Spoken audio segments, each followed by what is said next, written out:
Welcome, boys and girls. Officially, it is Hate Week, and it is episode 396. 396 de Mario. It's me. It's a Mario. Beat the nose. Beat the nose. Beat those stinking nose. It's Hate Week. How's it going, boys? Oh, beat me to the punch. Doing great. Doing great. How you guys doing? Doing well. It's us and FIU. Bro.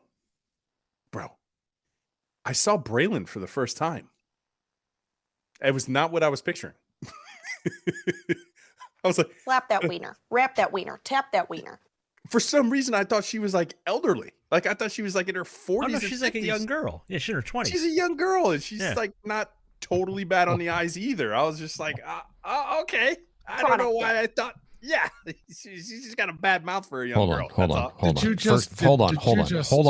on. It's young woman. She's in her 20s. Mm-hmm. Okay. Please. Right. Thank you. And welcome to the show, Scoop. Fuck Florida State. That's all I have to say. Yeah. Did you just equate someone who's elderly to being in their 40s or 50s? He did. I complete did. dickhead. That's good. Is that not good? Yeah. We got Davo. I tell you, I don't mind the people that are on here that do these things. I don't like that guy. That's gonna really piss me off. Yeah, that's like having the piece of shit over at LSU on the show. Happy Whiskey Wednesday. Nice. From Colonel Taylor today. So I got a little whiskey story for you. So Toasty, I had the opportunity to sample some Stag. Right now, It's on the wish list as far as having a bottle. And I will tell you, when I took my sip of Stag, that thing took off like a rocket in my face. Like, you know how it just goes and gets into your palate and then you just kind of feel it. Some whiskeys leave that little Kentucky hug and then they go down, right? Like, this wasn't a Kentucky hug, bro. This was a Kentucky chokehold. That thing like hit my nose and all of a sudden everything I could see in 3D. Nice. Like, well, why is everything HD? So then I go back later. It was like 145 proof. I'm like, oh, damn. That's up there, man, because the bottle and bond stuff's only 100. So, oh yeah, that's you went big time. Oh my goodness, that one said hello. Yeah, hello. Jesus, 145, bro. That's almost like gasoline. I know it was. I still got a nice bottle of tequila from Mexico. Avocados from Mexico for Scoop. We're gonna do a brisket and boys night, and you guys can come over. What bottle is that? It was a locally made thing. I felt bad. I paid a lot of money for it, though. I felt bad for the Mexican farmers, whoever sold it to me on my little excursion. Oh my God! You were on a cruise and you bought that, didn't you? Yeah, on an excursion. Unbelievable. It was an ATV excursion. You're drinking this. That thing is that's not tequila, bro. You're drinking it. No, it is. Water in it. It's not tequila. No, I promise you, it was tequila. I sampled it. It was good. It was good. Say so. Yeah. Stop. You got to drink it. It's for you though.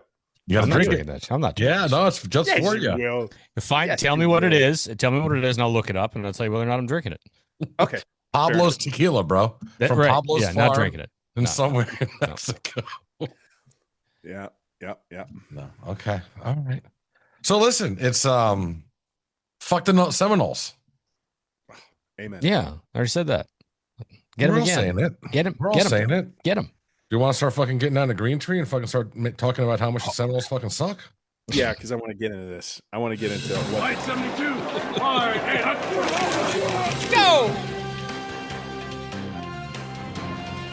So, chronic dick. There she is. Very delayed. Young woman. She's a young woman. It was like she was 45 cooking off the potty. Yeah. So we started off the season with Notre Dame. The one thing I realized about Notre Dame fans, very elitist, right? The game of football was invented, begins and ends and sunsets and sunrises around Notre Dame football. I never, ever have experienced more of an elitist fan base. USF rolls into town. You know what I'm saying? They're a little brother. We've got their number. They're obnoxious, like 2 or 3 fans of them, but they don't really have much of a sting to them at all.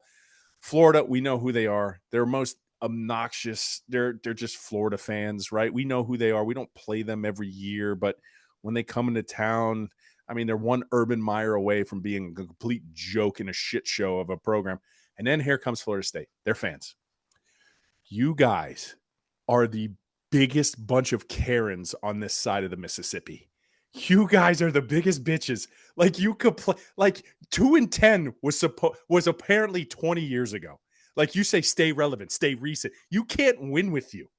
You cannot win with your fan base. No, we want you to stay recent. Okay, you were 2-10. No, not that recent. Oh, you guys have 3 rings. You've never won this. Karens, all of you. If there was a fan base of the motto that I find very near and dear to my heart of the stupid people don't know the stupid, it's Florida State fans. They're the epitome of stupid doesn't know it's stupid. It's a wild bunch, man. It's a wild bunch, and they're not educated. It's a bunch of uneducated, stupid, not knowing they're stupid. Fans, the fans is what I'm saying. It was a girls' school. I'm sorry, a woman's school. Scoop. It was it was the girls' college of Florida, or how they called it. Damn thing. Hold on, what? It was a woman's school? Of course it was. That's what this was founded as. It's the number 2 state university. It's the one no one cares about. Everyone cares. All the politicians care about Florida. I mean, DeSantis cares about FSU because that's the one he went. Wait a damn minute. Wait a minute. What? You didn't know that? No, it's a woman's school. It's a woman's college, bro. This university started as a college for women? Yeah, no, yeah. So when they talk about how great they are, it was a women's school for a while. Didn't become a co-ed until like the 50s, I think, or something. I mean, can they never speak anything poorly again about anybody? Burt Reynolds came there and threw that whole place into a tizzy. Right? The Longest Yard. It wasn't just a TV show. It wasn't just a movie. Is this real life? Jenner says you can tell by his eyes. He is. Was this a school full of chicks? It was before it was Florida State. It was the Florida State Seminary. In 1858, the seminary absorbed Tallahassee Female Academy and became co-educational. There you go. No. Mm-hmm. Now I don't know what anyone's talking about. Yeah, there was a women's seminary. Yeah, no, it was a women's seminary that got absorbed by Florida State Seminary and became Florida State University. So it's kind of true. So it's sort of true. It's in a way of a good story. We know this. But a seminary, what's the definition of a seminary? Florida State University operated as an all-women's institution for a period after 1905, known as the Florida Female College, and later the Florida State College for Women, before reverting to its co-educational policy and becoming Florida State University in 1947. Okay, it didn't start as a women's college. It started as a seminary. That's what I Well, whatever. It was a women's college. It was Florida State College for Women. College for women? Yes, the Florida State College for Women from 1905 to 1947. It's incredible. It's like I'm an absolute 45 idiot. years worth of women's school only. Yes. And if you ask me, they're still not co-ed. I was going to say, just a bunch of... Still a bunch of bitches. Oh, sorry. Yeah, that's... Oh, no, wife is not happy. The wife heard that comment. She is not pleased. And the Florida, listen, you don't just take 2-10 off like it's a coat. You just can't do it. Like it still happened last year. There obviously there's some things. Finnebaum, your boy Scoop, he made waves because he's like Senator Finnebaum. Oh yeah, running for Senate. Senator to you, sir. Get him out here. Him and Tommy Tuberville. Yeah, SEC of the exactly. So. But yeah, you just can't take that off, and then you lose to Virginia on the road, right? You give up a ton of points. Your offense obviously scored some points. Yeah, some ACC officiating. You guys obviously aren't smart enough to realize what a catch is. I don't know. It's like, and then all of a sudden we're still supposed to give you respect off the backs of a 2-10 season because you beat an Alabama team earlier on in the year. I'm not buying it. Yeah, it's a rivalry game. Anything can happen, right? We get that. But you were 2-10 a year ago. It wasn't 10 years ago. It wasn't 5 years ago. It was last year. You were 2-10, and now you just had a loss on the road as a favorite. So you're still 2-10 until proven otherwise. For me, if you have a season where you're 13-0, or in the year before that they were 11-2, and then you are within a couple of years you're 2-10. That is a structural issue within a program. Like, I'll be honest, I can't imagine a scenario that right now that Mario, with the foundation that he's built at Miami, that regardless of what sort of injuries they had, they would put up only two wins. Mm-hmm. You know what I'm saying? Like, even if everything went sideways with the worst possible injuries, they're still going to muster 5 and possibly get to 6 wins and be, and be a competitive football team. The fact that you can go from that high to 2-10, there's a foundational structural issue there that I believe with Norvell. And I'll tell you right now, this team's going to get exposed because of it. I think UVA exposed them for that. This is not a solid roster that they have going on right now. Listen, 83, 87, 89, 91. Before the 2001, there was a 10-year gap between those. But those are the years. In those years, that was very impressive. That was a very impressive run. It was the Alabama football before Alabama became Alabama.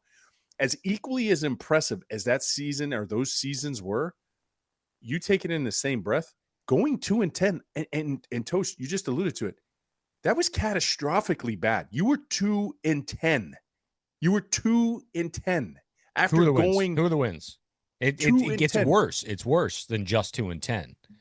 Like to Cal, which now that quarterback who was on that roster is your current Heisman hopeful. Yeah, right. Number 1 overall pick. Crazy. And then they had like a D2 school. Yeah. So right. Charleston Southern. Charleston Southern. Which who put up a fight, I think.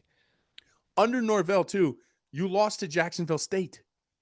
Like, I know we joked like Urban Meyer, Florida's one Urban Meyer away from being like the worst program in the state, right? In terms of the big 3, like you're one Jordan Travis away from being a dumpster fire that you are, Florida State.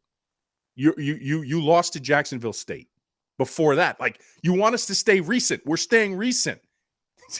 Jordan Travis is not here. You just lost on the road to Virginia. Here we come. Good luck. Well, so listen, it is it's number 3 at number 18, 7:30. No game day. That was choked away in Charlottesville, but it will be the top flight team of Fowler and Herb Street. Herb Street's first return to campus. You know how happy the people in game day were? Oh my God, thrilled for not having to go to town.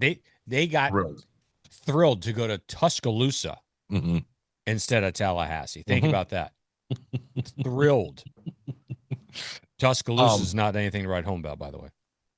Canes are a 4.5 point favorite. This has actually come down. Opened up, I believe, at 6.5 or 7.5, and it's come down a little bit. Total number on this is 53.5. And they are now, as I said, number 3. They did drop 1 spot in the latest AP. Oregon jumped up against them after that win against Penn State at the whiteout. So it's Ohio State, Oregon, and Miami. What do you think is good? Listen, I'm not. I just your what you just said and the way you just said it, Ro, when you said good luck. I feel that way about this. I do. We'll get into it. I just don't see. I believe that this is 1A, and if you want to consider Florida State 1B, maybe. I mean, look, they lost to UVA. UVA is good. It's not as though they suck. It's not like there's number 7 offense going into that game, I believe. Yeah, it's not like us losing to Georgia Tech 2 years ago, right? So with a hampered quarterback, Georgia Tech's good this year, but Georgia Tech wasn't what it was this year. Yeah, that's what I'm saying. So, I mean, that's a good UVA team. It is, and it was on the road. So if you want to consider Florida State 1B and Miami 1, I'm okay with that. I personally think the discrepancy is much, much wider than an A to B scenario. I think talent-wise, I think depth-wise, I'm not impressed. I'm still not impressed. I'm not saying that because, they beat Bama and, look, Bama looks good now. But, we beat Notre Dame. Game. Notre it was Dame 24-17 now. 31-17 looks bad. I understand that. It was 24-17 a little bit later on in the ball game. Ty Simpson did not look good in that game. Okay. Absolutely. Okay. Not what it looks like now. But maybe, and then they played nobody. So I don't really, they played nobody after Bama. Correct. And then they lost to UVA. So I really don't know. All I know is that I saw them get dominated in the trenches. In the second half. In particular. Dominated. The whole game. Dominated. If you haven't checked it out, go to the Orange Bowl Boys channel. We have the student of the game preview, Florida State UVA. You can kind of learn it. And yeah, that was one of the big takeaways in the second half. UVA just said, yep, these are our trenches, not yours. So that to me, like, I mean, this is, I joked about it last week, Mario's wet dream about, I mean, he's so excited for this because he knows that his guys up front on both sides of the ball are going to own this game. And that's all he wants. He just wants that control of domination on the lines of scrimmage, both offensively and defensively. And I just don't see how Florida State can match up in that regard, right? This isn't, we need Carson Beck to throw it all over the field. We need Cam Ward to be electric because otherwise it could go either way. This is just a line them up, run you down, as you said, late in the game, what Toast always loves to see. He loves to see him just step on your neck late in the game, running the football. Like, that's what this is going to be, in my opinion. I just don't see how there's a chance. I just need Miami in this game. We'll get technical when we do like our 3 keys of the game as we get further into this. I need Miami to win enough schematically so then later they can win with culture. Because last time we played the University of Florida. We won with culture. We won with Mario culture. We're just going to have to make enough plays, drag them into the deep end, and then we can win with our culture. And the trenches are our culture. Let me circle back. The game day thing, not picking Florida State. Now, most people are like mad at Florida State, but I'm like, we just got our limelight. We just basked in it. It was the second highest game day ever. I didn't care that we didn't just get a back-to-back win at Florida State. For us, obviously, there was a bye week for us, and they went to Alabama, Georgia for this last week. I didn't care. Did not care. Because I'm like, Florida State, you don't deserve it anyways. You were 2-10. Thoughts? Are you literally I don't care. We had it on our home campus. That's done. Now let's go on the road, beat their ass. I don't care about game day. And quick, I'm going around college football in terms of Florida State. The guy flicking off Thomas Castellanos at the end of the game. Did that bother you? Yes or no? No. Scoop? I'm sorry. It didn't bother me at all. No. 0. I didn't even care that it was if I'm telling you right now, if it was a Miami guy, if like we lost and a Florida State fan just flicks off Carson Beck and takes a selfie, right? I'm not upset about it. Like, why are we upset? This guy's making, first of all, Carson Beck's making like $4 million, rumor, right? He's making that. He's a professional. You win, you don't have these issues. But here's where I have a big grievance that I need to air. Those players are constantly talking shit to the fans. They're constantly doing this and this and this and this and this and constantly, right? You see it all the time. They get a pick. They let everybody know, shush you. So at the end of the game, they beat you. It's an upset. They storm the field. They flick you off. I got 0 issues with it. Man up. 0 issues. And that was part of the Karen thing. All these Florida State fans will do something about it, ACC. You know what you need to do, Florida State? Win on the road when you're favored, and you wouldn't have a problem.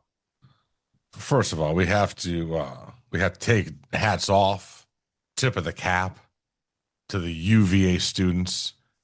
The greatest field storm I've ever seen in my entire life. Fastest. I'm glad that Squirrel was fine. Squirrel didn't get trampled. He was good. They're smart kids at UVA. You can't be a moron and get in there. So they understood there was a play. They somehow navigated around him. But dude, that was one of the coolest goddamn things I've ever seen. It was like just all of an ants just releasing on like a piece of meat that was dropped on the ground. It was pretty instantaneous. It was the thing is, it was building up for that entire second half. They were popping on the sideline. You see them all get over into that end zone, just waiting. It was just I think it's free to get into to that area. I was shocked. Like, no cops. Is that just a thing there? Yeah. They have full access to the field with there's no barrier there at all. It's a field on the back of an end zone. It just happens to be inclined a little bit. Like there's no, and they're and you're not going to stop it. To your point, the students were at least holding themselves back in an area where they didn't interfere with anything, but they had full access. Oh yeah. So they got fined what? I think $25,000. 50 grand. 50 grand. 50 grand.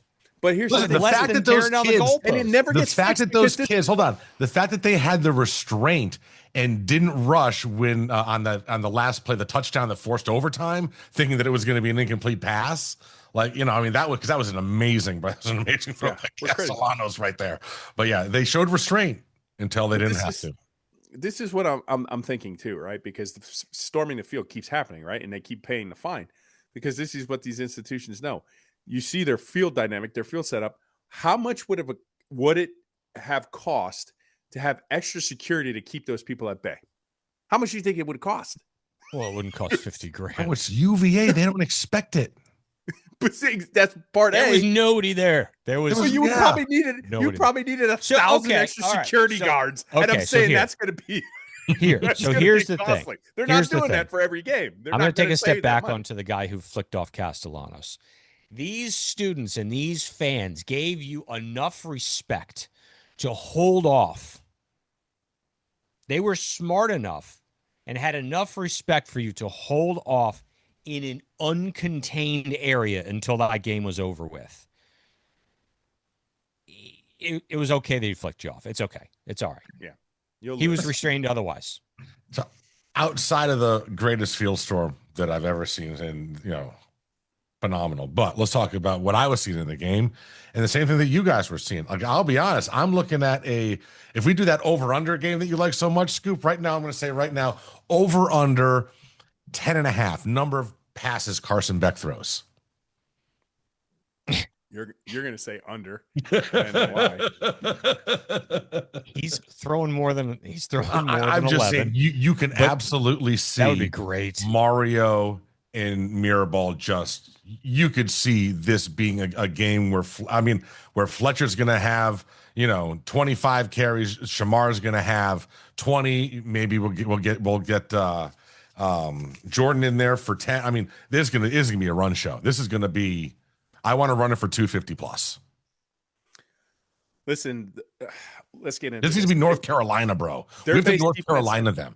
Their base defense is a 3-3-5, right? We don't routinely see that from a Florida State team, right? They can get into a 3-3-5. Any team can, but their base defense is a 3-3-5. That means you have 6 in the box, but then you got that one precarious safety that's in between the two, right? University of Miami, mostly on the year when we're looking at student game, Miami's playing with like 2 single safeties and they adjust from there. Now picture those 2 safeties, but then somebody else in the middle of that. UVA early on started hitting them in the flats because when you have a 3-3-5, there's 9 guys right in front of you, right? The 3 defensive linemen, the 3 linebackers, and track me, and the 3 safeties. Now people obviously move around. So I felt UVA was taking advantage on the outside because, well, there's only one guy on one and one guy on the other. Okay. So if I'm Florida State, I'm like, I got to commit to people in the box because I don't necessarily think 6 people are going to be able to like control Miami's run game. And this is alludes to Scoop's point. You don't have 8 Reuben Baines on your side, right? You just don't. And we're coming in with the number 1 offensive line in the ACC. I don't really think that's a debate. So now how do I need to do this? Am I going to be able to do it with the 6 up front, the 3 down linemen, and then the 3 linebackers? No, you're probably going to have to bring that 1 safety in the box, maybe 2 safeties in the box. Maybe that corner's coming from the edge. You can't let Miami run you out of your own building because ask Florida what happened when they thought, that wasn't going to happen. It ended up happening. So Scoop, Toast, to your point, that amount, I think Miami can catch Florida State trying to be overly aggressive. I think when the numbers presents itself and you see them, you can take the shots because here's the thing that Miami really didn't have against Florida and was wet, and we can give you a little bit of a hall pass for that. But if the Miami can catch them on a couple big plays, because when I have the 3 safeties over the top, they were trying to keep everything bottled up for Virginia, and that's why Virginia was kind of like dinking dunking them.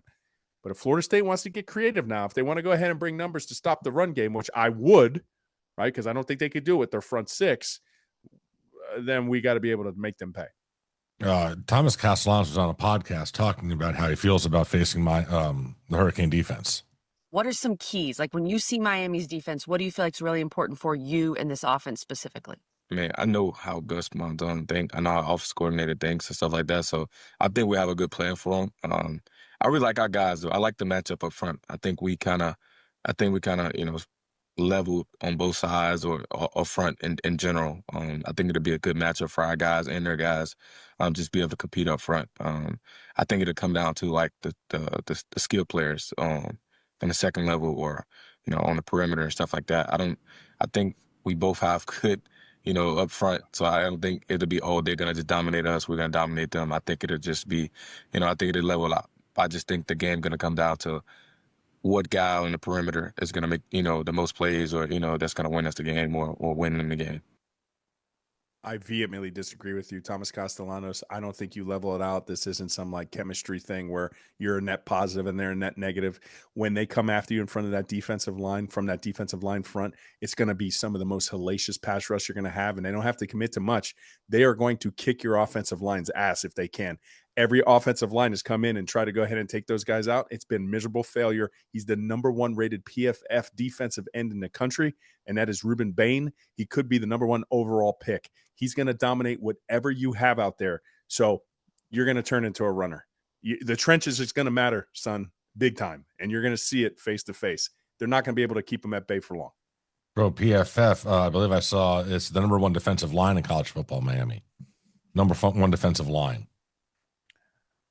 It's you could say it. I mean, yeah, in a rivalry, like you're going to get spirited and hold them off for as long as you can. Notre Dame said the same thing, right? Florida said the same thing. USF, not really. Okay. Bethune, no. Florida came in, said it. Everybody keeps saying it, Thomas. Everybody keeps saying it. And it's our job to make you the doubting Thomas, okay? Because you're not doubting anything right now. Early on in that game, we'll make you the doubting Thomas because you're going to see. I mean, like, look, we put on the film. Who stopped? You better commit. See, and here's the thing. You're going to go ahead. Have Gus Malzahn keep Ruben Bain one-on-one with your right tackle. Please. Please. The Notre Dame tackle who graded out PFF like in the 60s in the national championship game got like a -3 when he went up against Ruben Bain. It was like the lowest thing he's ever experienced. They're manimals. And then Akeem Mesidor, great. Defensive tackles holding up what they need to do. I just, again, we have the capability here to like really create havoc with the front 4. And that's great because then we can keep eyes on Thomas when he decides to run because he's a phenomenal player. I don't want to take that away from the guy. He's a phenomenal player. Like he scares Miami fans the way we've always been scared. And Toast, I'm going to turn that to you. Like he can run. Like he could be the back-breaking run. We could have everything right, but he can go ahead and make a play with his feet. Yeah, that's the word. Listen, that's what's those 3rd and like 8s and 9s or like 12s or 15s, and then he just scampers. We've seen it so many times. I believe this defense is different. To your point, Ro, you talk about the season Bain is having. According to Pro Football Focus, since 2014, there's only 2 other players that have edge rushers that have put up seasons that he is putting up right now. That's Chase Young in 2019 and Aiden Hutchinson in 2021. And where did those guys go? I'm just saying, yeah. It's not a chemistry thing, son. It's not like, your negative is going to negate his positive. It doesn't work that way. You're going to need a couple more negatives up front to go ahead and chip that guy. I promise you. To Thomas, I say when level isn't level. I made somebody laugh on YouTube, though, because I was like, hey, he threw the ball like this from the side. Maybe somebody was in his face. And I was like, they're always in his face. Somebody caught the humor in that. Whatever. How does Florida State win this game? What has to happen for them to win this game? What's your worst case scenario? What are you watching through the first half? You're like, oh, son of a bitch. This is going to turn into a thing. What's happening? What's the worst case scenario? How does it happen? Ball security. I think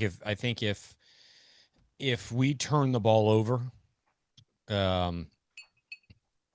it's going to cause problems, obviously, right? You're kind of getting the keys of the game here, but, we need to keep their offense off the field, right? And to do so, we know we're going to run the football. We got to convert on 3rd downs. We got, you have to chew the clock. You have to, you have to be proficient as far as game management goes. It's all these things, because the reality is the less that he's on the field, the less you have to deal with him. And as much as we want to think that our defense is great, the more rested they are, the better they're going to be. So how does Florida State win? We turn the ball over 4 times. Yeah, I don't see it. To Rose's point, I don't see it. Now, can it happen? Of course, a rivalry game, and it's on the road, right? Oh, that place is going to be an insane asylum. You thought we had an asylum? That's going to be an asylum. It'll be on nuts. Saturday night. It'll be nuts. That fucking song nonstop for 2.5 hours. But you know what? When you can run the ball, that stuff doesn't bother you. Yep. If you're trying to protect Beck because you gotta throw the ball and they can pin their ears back, it's a completely different experience. The one thing, again, with that base 3-3-5, you've had a couple weeks to prepare for it. So get some good scout team looks, look at it in parts, see what Virginia did right. I think for Florida State to go ahead and win is safe. It's not a turnover game, because obviously that derails you no matter who you play. I think that Florida State has to be very efficient on third downs in either direction. They got to be great on third downs. They got to be able to keep Miami off the field on third downs. So that's going to be a key to me. And if Florida State can keep Miami out of the end zone. So it's going to come down to, if they can keep them off the field and they can keep them out of the end zone, they have a type of offense that can chunk you up. I mean, it's honest. We have a defensive line that's going to create pressure, create havoc, but they still have an offense that can chunk you up, that have some playmakers on the skill position. There, I agree with you, Thomas Castellanos. You do have some skill guys that pound for pound, you're going to be able to be in the same weight class. You just don't have that pound for pound in the trenches. You do not. And I can prove it to you. Just wait until the draft happens, and then you're going to realize I'm right. All right, so we're going to get into keys for the game. We're going to talk about our partners. Last thing before we get into all of that, ESPN's FPI. And listen, man, folks getting all pissed off, and I understand that the community is going to use this, but we learned preseason where this was going to go when right before the season, they did a reconfiguration and all the ACC teams just all dropped by 10 spots, and it was all SEC and Big Ten. And folks are pissed off because Notre Dame is now in front of Miami at number 6, while Miami is number 9. Listen, Miami could go undefeated. They're never going to be number 1 in the ESPN's FPI. The ACC is not rated high enough. It's not going to happen. So don't. I've been saying this for a while now, though, but the ACC, Big 12, whatever, they need to, you have to have a different parameter. You have to have somebody across the aisle. Every time you hear the FPI, they need to have something, a counterweight to that, or someone that can shred it apart as to why it's not accurate. Yeah, because it says ESPN over, and we understand ESPN has a contract for SEC, so it's in their ventured interest to make money to go ahead and prop those people up, and then the SEC powers that be. People in power want to stay in power. It doesn't matter what it is, politics, sports, whatever. That's just human nature.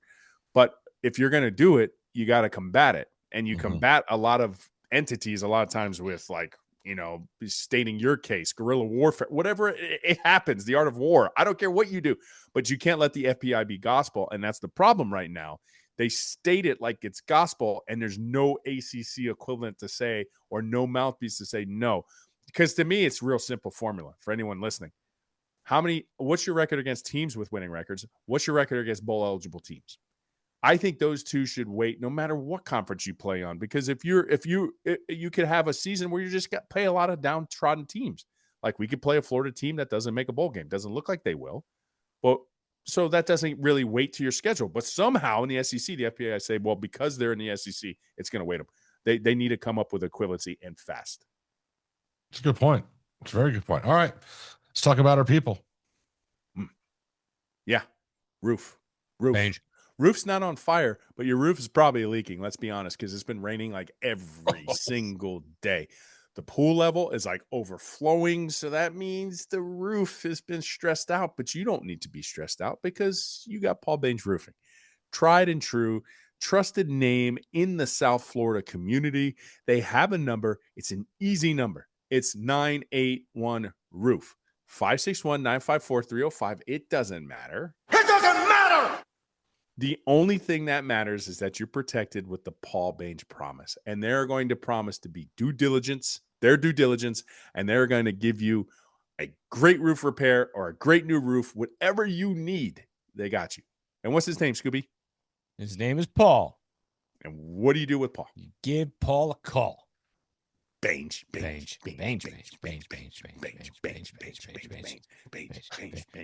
So on Saturday, you were talking about him. Someone who was being projected to be a top 5 pick in the draft, Ruben Bain, was at Miami Hurricane team store doing a signing, which means if you were to go down there now, you could probably purchase some autographed Ruben Bain memorabilia for yourself at a significantly discounted price than what it will be in about 15 to 20 years. So that's Miami Hurricane team store. You go on down there, you can use promo code OBB25 and get 20% off. And of course, you can easily order stuff online or go down to the brick and mortar in Coral Gables. It is the Miami Hurricane team store. See.com. We got beating the bookie dude had a Dave for soccer today. Oh yeah. Here's the so he actually threw a thing out. He's been giving all these soccers out for free. And he threw a thing out to me and said, yeah, guess what? Y'all can start paying for the package now. But dude, he's been waking up. He's been posting these bets at like 6 a.m. like Australian soccer and crap. It's like he doesn't sleep, Scoop. Doesn't I sleep. know. Insane. No matter what time I text him, he always responds. So he's up. Look, beatingthebookie.com. That's where you get all those packages, by the way. And if you follow him, as Toast just told you, Twitter, TikTok, Instagram, Pinterest, MySpace, wherever he's at Beating the Bookie, right? That's where you get your free plays. Maybe he'll give some back out again now that he's taking them away from you because he gave you all those winners. But is he posting pics to Pinterest? I couldn't tell you. Don't know. Maybe he's putting his winning tickets up there. That's certainly possible. Okay. So he NCAA, NFL, the soccer, the tennis. He just dropped an NHL Future Max. Yes, there we go. Yes, the future plays for NHL are out, right? As that's kicking off here pretty soon. They play 11 and a half months out of the year, right? And I've got 2 plays for you. I'm not sure what happened last week. We'll get into those with our pick'ems when Jenners gives us our results. But I've got 2 more free plays for you today. Nice. All right. So let's get into our keys to the game. So as we said, this is number 3 at number 18, 7:30 at night. Miami is giving 4.5. The total is 53.5. So who wants to start with their keys to the game? I don't mind going first. I think key number one, Carson Beck, this is actually true research from the Roman Research and Analytics Department. Carson Beck in like 40 appearances at Georgia's only faced a 3-3-5 base defense twice in his career, once in 2021 and once in 2023, and that was against TCU in the championship game, but he doesn't have a lot of passes. So with that 3-3-5 defense, here's key number 1 for me. Especially when you come in tight, boys, just make sure your blitz protections are great. Those things can come from different levels. I'm not really worried about the front level. I'm not really worried about the second level. It's just when those safeties want to peek down into the box, when the corners peek down into the box, offensive line, you got to have your eyes on them. Keep your head on a swivel. We got to stay away from the tackles for loss. So key number 1 for me is watch the blitz from that 3-3-5, especially when you come in tight. Number 2, 0 to 100. All right. What I mean by that, there's 0. He's good. Tall guy. Thomas Castellanos is going to look for him. So whoever's on that island, you have a monumental task. That is his safety blanket. You got to do everything you can to make it difficult. So 0 to 100 means the closer you are to his 0 and the farther away you are from 100, it's going to be in your favor. Take away that safety blanket. That's key number 2. And key number 3, the nose. Listen, that 3-3-5, it's the nose tackle. If the University of Miami can go ahead and dominate that nose tackle, then they're going to run exactly where they want to go. And that's in between like the A and B gaps right there. There's a big bubble and get immediately to the second level and turn around. And next thing you know, you're in the third level. So control the nose. Control the nose tackle. And you'll be okay. And those are my 3 keys to the game. No, we have pretty good knowledge of one of those guys, don't we? Isn't that Mr. Jackson? Yeah. Mm-hmm. Mm-hmm. Listen, bro, mine are pretty simple. My biggest one, most important one, I want to see a clean game from Carson Beck. Mm-hmm. So I want to see him come out, look like the Carson Beck that we all want him to be. No interceptions, get me 2-3 touchdowns, whatever it is, but just look clean, be efficient. You may not have that opportunity to have 3 touchdowns because I anticipate that the run game is going to dominate. As Scoop said, limit the turnovers is my second big key to the game. And the third, my biggest thing for them, and it kind of plays in this row with the Deuce Robinson, we have to just limit and prevent their explosive plays. I think their explosive plays are what they need to stay in this game. And if we can limit those and limit turnovers, they're just not going to have a path to victory. It's kind of like looking like an election. Scooby. Limited paths to victory in this game. Yeah. Okay. First key for me is for the offense of the University of Miami to be efficient on third down. We have to be able to stay on the field, sustain drives, keep our defense energized and refreshed, and to keep their offense off the field. So third down conversions for me, number one. Number dos, when you have the opportunity to hit a big play over the top because they are bringing that safety. The other zero, by the way, when they're bringing Earl Little Jr. down into the box, you need to be able to take advantage of going over the top. Doesn't have to be a lot, but when you do it, you have to be successful. That's dos. Number 3. I don't really come to you. And that's my 2 keys to the game. 2 keys there. No, and number 3, let's see. What do I want to do? Be efficient with the spy. How about that, right? Okay. Castellanos, we know he can beat us with his legs. We know he can beat anybody with his legs. We have to be able to contain him. So if we can contain him and make him throw the football, look, he can pass too. Let's be real. The kid can play. But if we can contain him from those back-breaking scampers, I think that'll be huge. All right. Before we get into some other stuff, while we don't have our underdog commercial this week, would like to do an underdog bet. So we got a couple options here. In a limited amount of money. Or an underdog pick. We can do an underdog pick if we want. Yes. So let's we have a couple of options here. They were limited in the amount of canes. What? What's wrong? Literally just had this. Did I say the bad? Did I say something bad? We make picks. We don't make bets. Yeah. Well, we're not doing a commercial this week. Like that'll. Here's our underdog pick. Anybody from whatever. Yeah. Here's our options for our picks. So we got Fletcher higher or lower than 80.5 rushing yards. Higher. And then if you got to go with someone on the other side, how are we feeling about Deuce Robinson, the playmaker, higher or lower than 57.5 receiving yards? Higher. My keys. I kind of was going to say both of those is higher. You like that bet? There's a couple of other options. We can have Beck higher or lower than 236.5 passing yards. Higher or lower than what was that? Lower? My instinct keeps going away from Scoop. I was like lower for Fletch, only because I think we might have another running back join the fold. Mm-hmm. I think after a bye week there could be some Lyle time. That's so you never know. He's now. Fletch is How about this? There's an option. Malachi Toney, baby Jesus, 59.5 receiving yards, higher or lower. And so he's the only receiver we have listed. There's no prop on CJ Daniels. Or any tight end that we have. Or any tight. No, he is. Yeah, it is Fletcher, Beck, Toney, and Shamar Brown. These are good. I knew they were going to get a lot of action in this game. I want to say Beck was higher, and then I want to say higher. Florida State. Right, we're going to go Fletcher higher than 80.5 and Deuce higher than 57.5. Yeah. Okay, roll it.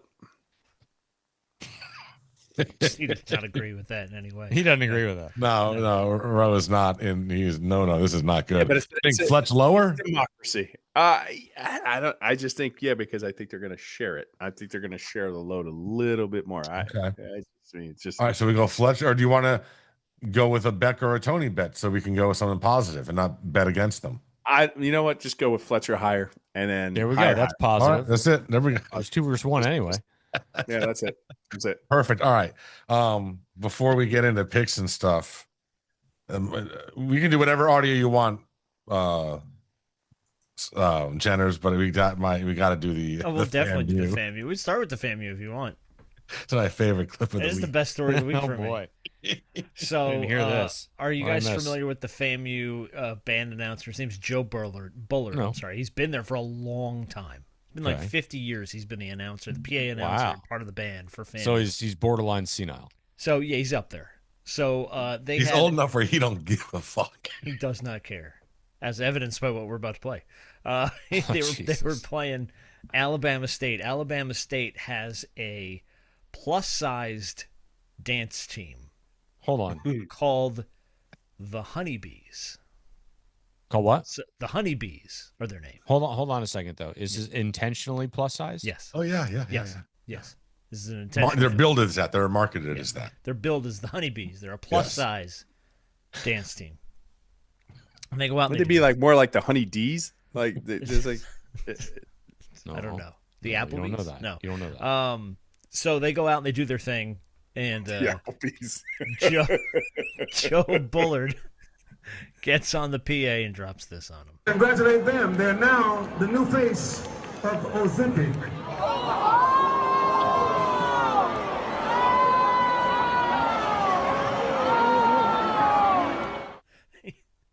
The new face of Ozempic. And he's since had to now come out and apologize. Hold on. The woman screaming after the. Who's that? What do you think? What do you picture her to be? She has a shirt on. Where was this game again? Feed me and tell me. That's right. That's right. I think it was in where was it? Bragg Memorial Stadium. Which is so I guess it's Alabama State's. Yeah, so we're in small town Alabama. What do you think she looked like? It did not seem like a lot people were at that game because there was like it sounded like a high school. No, it's like a high school game. Yeah, 100% high school. Sound like a high school announcer. 100% new face of Ozempic. That's incredible. Amazing, yeah. And so Alabama State's pissed off that they haven't fired. They're super pissed. He's been there 50 years. Like, how do you? Like, what? His career's going to come down to an Ozempic joke, right? No, it's not. You just can't erase a guy's career for 50 years. Or just he's saying a plus dance team is the new face of Ozempic. Look, he congratulated them. Yes, if he was on the job for 5 seconds, yes, he's probably going to get fired because that is a thing that he said. Congratulations. In this day and age of NIL, no reason why Ozempic could not be sponsoring them.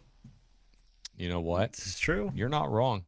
Could have opened the door for them. They might be thanking him in a few weeks when they're no longer called plus sized.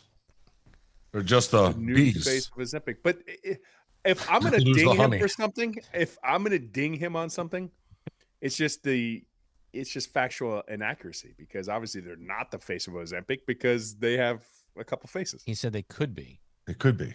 They could be the new face, is what he said. No, here. Okay. Didn't he? Congratulate them. They're now the new face of Ozempic. Not could be. They are. Yeah. The new face. The new face. The new face. Who was the old face? No, they're not. They're not the new face. You could just you can just tell. There's gravy stained on her shirt. Yeah. No, we want him to keep his job. You're fine, buddy. You've 50 years. Dude, he should never lose his job for something like that. No. There should be a golden microphone for him. They should put a statue out front. Yeah. You know the buddy next to him in the booth totally high-fived him. 100%. You know he did. What? Did you just say that? My man. Wow. They ain't never coming. They ain't never going to get Joe. They're never going to get Joe. Oh God! All right, what do you want to hit next, Jenners? Well, I wanted to. I don't know how much. Obviously, I mentioned Scoop probably watched a bunch of the Ryder Cup. It was rowdy. It was a rowdy bunch up there in New York, man. And Rory McIlroy didn't seem to enjoy it very much, even though they won. We have this moment where he turned to the crowd and they're making noise and. Shut the fuck up. Apologies for the language there, and frustration sort of boiling over. That crowd is loud and rowdy. Yeah, I mean, I've got varying opinions on this. I've got many opinions on this, to be honest with you. I first and foremost, I thought that some of the stuff the crowd did was disgusting, completely over the top, completely uncalled for. Just shows how fucking ignorant Americans are in certain situations. Really, really, really poor. Cheer your team on, right? Throwing a drink at Rory's wife, who's American, by the way. You fucking idiots. Like, just really bad. On the flip side, Rory, who hates the fact that it's being done, is doing it himself. So it's tough, man. You get in the Ryder Cup situations, people don't know how to act in general. Stupid people don't know, like they can't control themselves. They're idiots. And it gets out of control. I do appreciate the fact that after Rory did say that, he stuffed it to 3 feet. So, you know what? Shut the fuck up. And here's why, kind of thing. I don't mind that. It was over the top, man. A lot of it was really uncalled for. That's my I would agree, man. Like I've been, like there's Ryder Cup's always going to have a lot more cat calling than you would ever have at any sort of a golf, because you're going to cheer when a member of Europe misses a putt. You're going to cheer for that, and you normally wouldn't do that at a golf tournament. So there's always going to be that, and that's what kind of makes it fun. But there was a line, and we walked right fucking over it. Like it was not. Do you good, see the MC? Yeah. I don't know who this woman who this girl was. is like, right? The woman is an MC, right? Who's talking to the crowd, and she's getting everybody to chant, to practice chanting. Mm-hmm. Fuck you, Rory. Yeah. She the next day did not have a job any longer. Correct. Like, stupidity. Like, I just don't understand. Like, that's just completely out of control. That's completely out of bounds. What about all the squeaky ducks? He plays. He's not even a live player. So here's the other crazy part about this, right? So it gets into, and these are my other opinions. It gets into, yes, it's American and it's Europe. I understand, right? Rory, as I don't care for him very much, has done more for the PGA Tour over the last 3 years than anyone else on the planet. They play on our soil. You go and you watch these tournaments that this guy has made it a mission to make the PGA Tour better than the live cast-offs, right? And then you treat him, granted, I don't like him very much, but then you treat him like that. Like, more like, are we stupid? We're stupid. Like, Americans in general are fucking idiots. It's amazing to me. Like, they don't see any of that. So they treat him like dog shit. They throw drinks at his wife. Like, incredibly dumb people. Really. I just got one thing to say. America. Yeah. America. The squeaky things. Oh, by the way, those drinks had moonshine in them, apparently. I had some moonshine. I talked about that at the beginning of the show. That's what I was saying. I was going to bring that up. It was the moonshine. Do you have audio of that? I have some of them trying to back off the tee and stuff on the squeaky ducks, and then the announcers trying to figure out what was going on. So, Terry, what's going on under the tent? I don't know, but Jimmy's awfully excited. More from the crowd directed at McIlroy. So this is the scene at the 10th, pointing someone out in the gallery just a few moments ago. So forced to back off the tee shot, now back ready. Bones, you got more on what took place on the tee here at 10 for Rory? I do, Terry. Apparently several people in the crowd have smuggled in squeaky baby plastic ducks and are squeaking them as the guys stand over the ball, which was particularly upsetting to Rory there on that 10th tee. Well, that's a new one on me. Boy. Dude, that sounds straight out of like Happy Gilmore 3. That's a new one on me. They were given to them That's in a drinks. new one on me. Let's be honest. Given to them in drinks. Like, why would... Tell me, part of you isn't a little sad that at no point did someone throw a fluorescent green dildo onto a green? Yeah, that now see. I mean, that would have been an opportunity. That would have been worth it. Well, that's a new one on me. Yeah, that's a new one on me too. Show bones. Something on you. Yeah, man. I know it's great. I will say this. I wanted to see the improbable. Like Sunday was a lot of fun. Mm-hmm. A lot of fun. Like it really did come down to the final 3 matches. That's good because Friday and Saturday sucked. Yeah, that was brutal. It was brutal. But it also shows you that like the Europeans thrive in the team format. Mm-hmm. They love it. That's like their camaraderie. Our people they don't care about each other. They're a bunch of introverts. You think Harris English and Morikawa have anything like they don't even want to talk to it. Let's be honest here. They don't talk to each other. They don't want to play with each other. How you put the two of them together, I have no idea.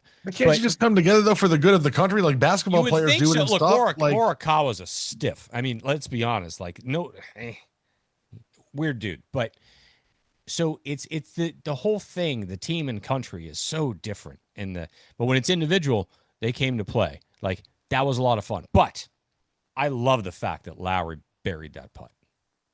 I like Shane Lowry. I think he's great. So good for him. Apparently, later that night, he was humping the trophy on top of a table, just shit faced. He drinks. Yeah. He told some story on a podcast where he woke up in his own sick, as he calls it, like a month ago.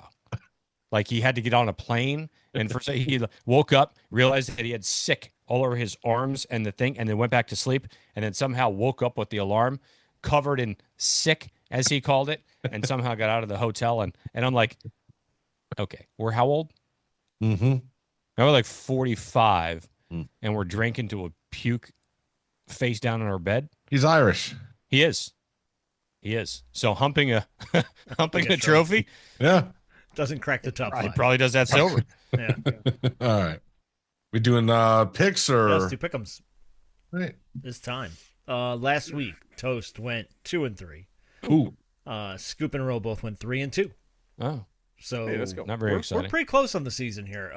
Toast and Row both 17-12. Scoop is 19-10. So Scoop's got a 2-game lead on everybody. And we got 5 games. 9 games above 500. Yeah. Damn. Scoop, just a reminder, and Jenner's you too. Next normal episode, you have to do BTB's picks somewhere else. So folks are getting the pod and going to the end, his fans, to get our freeze. We got to make them search more. They know where they are now in the podcast. Okay, I'll tell you what. I'm not going to give them to you this week. You'll have to wait, and I'll drop them on Twitter. How about that? Oh, there you go. No, that's kind of fun. Yeah. All right, we're going to give you one right now, and then we're going to give you one. Give you one. Randomly later. I'm not giving him shit. I have them. Sorry. Oh, sorry. Man, I didn't give them to you this week. I screwed you over. But see, you're going to forget now. Yeah, you will. You will 100% forget. To do what? I'm going to remember to not post them on purpose. Well, you have to give them to us. Why? You should probably do it right now. Just mute this why? out. Yeah. Post. Yeah. All right. Okay, I'll tell you afterwards. Okay, that's fine. Okay. Hey, All sorry. right. Hey, you know what? You play stupid games, you win stupid prizes. He took a very aggressive response to my request. Did. I didn't think he was going that far. Yeah, I was like, hey, next week, just do it before the commercials. Should have been an off-air conversation is all I'm saying. You know? some things don't need to be talked about on the show. But you know what? Hey, it's next week. They'll be back, and you can. I don't know where I'm going to drop them, but I'll drop them somewhere. Mid-conversation, just random in the middle of talking. Yeah, BTB's got this. Oh, by the way, it's going to be a funny thing. It's just like, when are you going to get one of his these keys to the game? Hey, you never know. Now you never know. I'm going to have him the entire time. Yeah, help him. He just came with the last 3 key out of a whim. You just pulled it you're out. going to be talking about, listen, man, you give him a call. It'll be Ole Miss +3, and then, It's amazing. I'm so looking forward to this. Where's Waldo? It's going to be, where's Waldo? Where's the picks? If he plays his cards right, it's gonna actually be really funny. Could turn into a thing. All right. I love it. All right. Well, so what do we got going on? Without any free plays, here's our 5 games this week. 4 pretty good ones. One that's just I don't know what to do with it, but I needed a 5th game. So we're going to start with the I don't know what to do with the 5th game. Clemson at North Carolina. Oh, my God. The battle of who's going to get fired first, it seems like. Noon on ESPN. Noon. Clemson's laying 13.5 against This is at UNC, huh? At UNC. Give me Clemens. I mean, Clemens. I got to bet him every week, I feel like. Yeah, Clemens. Okay. You doing that too, Zacoby? Yeah. All right. UNC. I have to. Conference It can't 13 be and a this half? bad. They're bad. I know. Toast. I mean, you got to think that a noon on Saturday is cutting into Jordan's mimosa time. So, Not talking about this. Oh. Have you seen your outfits out there? Oh, they're spectacular. Oh, man. It is. I like it when she comes up to him and asks him for money for the concessions. 100%. She wants a blue raspberry icy. He hands her $100. Yeah, she does. I'm going to go ahead and you really got to pick someone here. Jesus, I guess I'll go with Clemson too. Screw it. I mean, all right. Let's move on to games that matter. Not really as much, but number 9, Texas at Florida. 3:30 ESPN. Texas laying 6.5 in the swamp. All right, so I'm gonna shock the world here. Oh, you're doing what I wanted to do. Listen, I think this Florida secondary fucks with Archie Manning. I need to see him actually perform against a good secondary. And until he does, I don't believe in him. So you know what? I don't know that Florida wins this thing, but I think they keep. It's not that it's a big spread, but I think they keep this close. I'm taking the Gators because Archie's going to throw at least like 3 interceptions. Oh my God, we're all doing it. Oh no, everybody's doing it. Good Gator. Oh no. Good Gator. It'll be good for us. Josh Pate, you're like the other one. Pray, it's Pray. Oh, Josh Pray. The other OBB guy, that's Josh with a P. Yeah. Did you see what he said to FSU fans after the UVA game? He's like, "You come over." He's like, "We got a seat for you right over here." Cozy on up. He's like, "You guys aren't real. You're not the real thing. You're gonna get rode." Yep, it's over. A game that went south for them last year. Number 16 Vanderbilt at number 10 Alabama. 3:30 ABC. Bama laying 10.5. Ooh, I was gonna say 10. Gotta play the spread. That's a big number, I think. It is. Vandy's been pouring it on people this year. Right? And they got Pravia, who's what, like 37 now? He's going to play for another 10 years. He's going to play another, they're fighting for eligibility again for him. And I think Bama wins this game, gets the revenge, but I don't know that they cover 10.5. I got to take Vandy. All right. Where's the game? In Alabama. Bama. Tuscaloosa. This is the game day game. Yeah. I'm going with the Elephants. All righty. Bing. I have no idea where I'm going to go with this. Toss. Okay. Yeah, coin toss. I give me Vandy because I don't know. It's just Alabama. When you think they're good, they're probably going to just crash back down to earth. I'm with Toast. I think Alabama ekes it out. Okay. Number 24 Virginia at Louisville. I'm excited about this game. Did Louisville win that last week, or they ended up losing? They won. They came back to came back and won. Yeah. So they're like 4-0. basically like number Undefeated. 26 in the country. Yeah. They're right there. Undefeated. 4-0. They're a team. They were a good team last year, and you got to think this is. They get ranked. They're our Friday night opponent after our bye. Yeah, exactly. Oh yeah, exactly. Friday night. I picked us to lose that game. Yeah, a lot of people did. Mm-hmm. And that's at home. I'm going to pick us. Mm-hmm. So it's Virginia at Louisville. Louisville's laying 6.5. Yeah, Louisville. UVA, huge letdown off last week. Louis. Okay.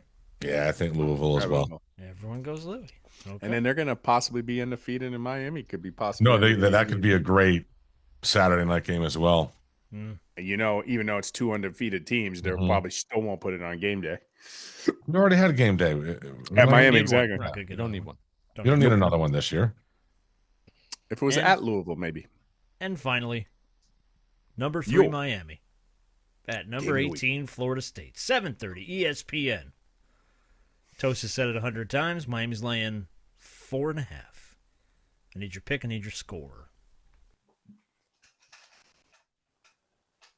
Well, I didn't provide much suspense with the fact that I told you earlier I don't see how there's any way that Florida State wins this game. So I'm going your Miami Hurricanes, who I think very well might be the best team in the country. 34-20.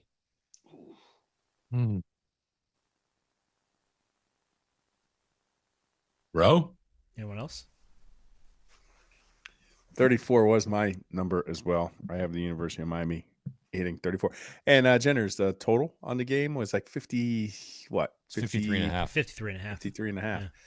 I'm going to take the over there, okay, because I got 34 to 24. Okay.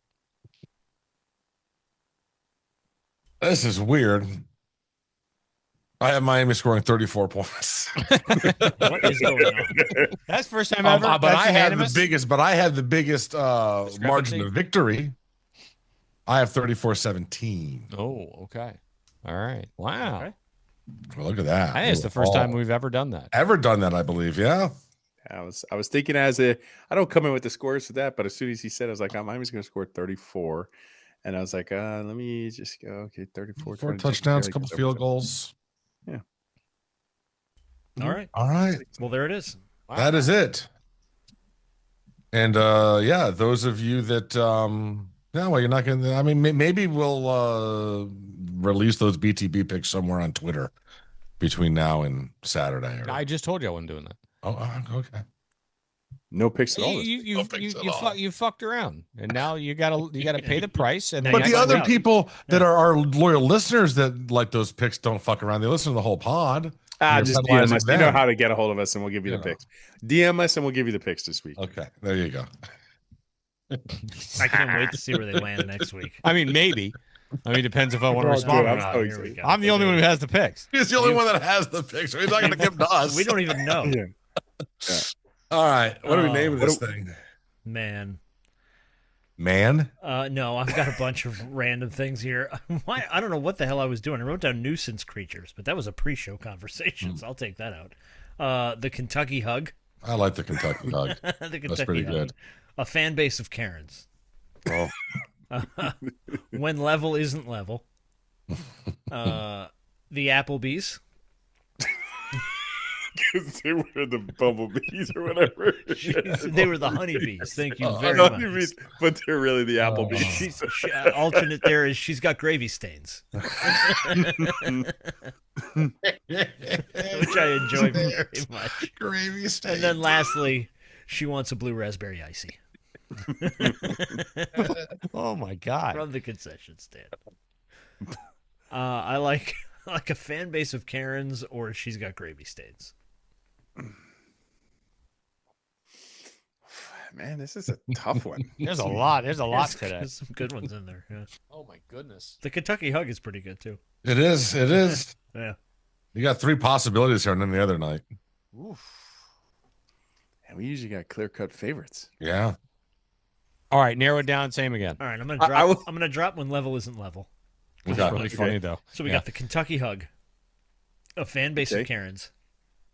The Applebees. Drop a fan base of Karens. I would say the Applebees made me laugh the most, but it's like it's such a throwaway joke unless you know. I think it's down to 2. Yeah. So it's either I got 3. It's the Kentucky Hug. She's got gravy stains, or she wants a blue raspberry icy. You can probably drop raspberry icy. Yeah. All right. So the Kentucky Hug, or she's got hug or gravy.